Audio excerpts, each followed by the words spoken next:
Within 10 months, Ahmed Murtaza Abbasi has been made to pay for unleashing Islamic hatred. NI court in Lucknow has handed the death penalty to Murtaza for attacking security personnel outside the Gorakhnath temple with a sharp-edged weapon.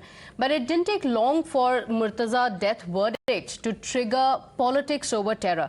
Several voices, including from mainstream political parties and activists, have raised questions over selective speedy trials and the proportionality of the punishment. Well, the pronouncement of death sentence to Murtaza Abbasi Sahab definitely needs to be challenged in the higher court because the case all the way looks fishy and shady at the face of it, I would say, because in 2019 in Bulandshahr, Inspector Shubhodh Singh was shot dead by rioters from Saffron gang who were resorting to violence, but none of them were ever pronounced death penalty, and the case was in fact never handed over to the NIA. So why is it happening that only cases of one particular community get handed over to the NIA?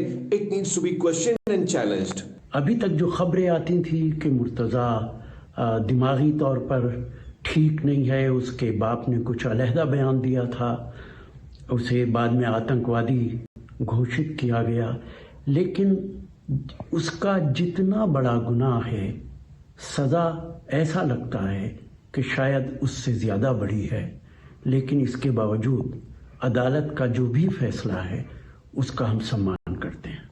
मैं तो कह रहा हूं कि गुनहगार को गुनाह सजा मिलनी चाहिए, जिसने भी गुनाह किया उसको सजा मिलनी चाहिए, लेकिन एक इसके बाद साथ और भी जुड़ती है कि एक दिन मैं तरफ से आज बता देता हूं कि जैसे मान लीजिए एक हरियाणा में गुरमीत राम रहीम को मेरा ख्याल है 20 साल की कैद हुई है उसमें रेप में, तो वो 1 साल में 4 बार पैरोल पे आ जाता है। लेकिन किसी तरीके से ये चीज नहीं लगनी चाहिए कि ये सिर्फ एक कुछ ही केसों में जो स्पीडी रिकवरी और स्पीडी ट्रायल चलता है।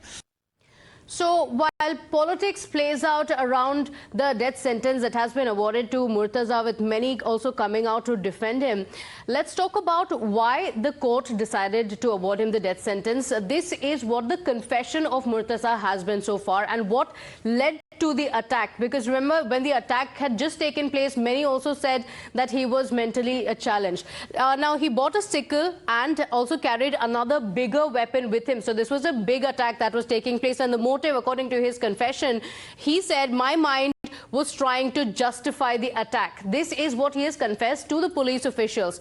In fact, he has also asked the auto driver to drop him at Gorakhnath. So it was not that he just happened to be there. It was a well-intended attack on near Gorakhnath temple. So he had asked the auto driver to drop him there.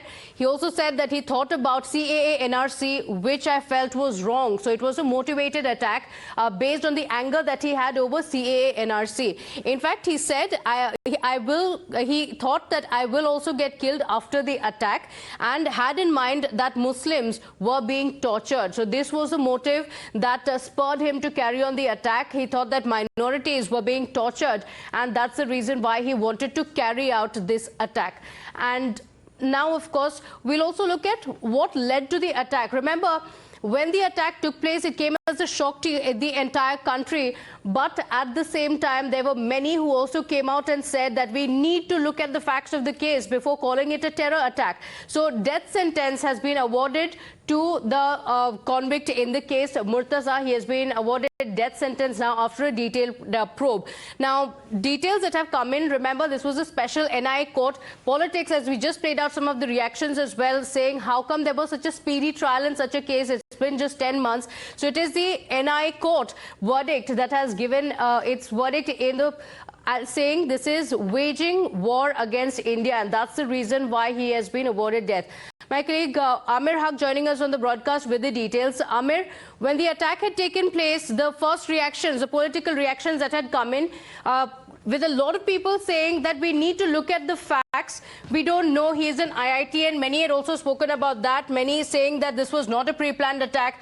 But the court, after looking at the evidence, awarding him the death sentence. Yes, Pratibha, initially when the news broke, there were many from within his family as well as sympathizers, perhaps, who came out and said that he was undergoing psychiatrist treatment, not just from Mumbai, where he spent quite a lot of time while he was studying at IIT Mumbai, but also at Gorakhnath, wherein this attack was carried out.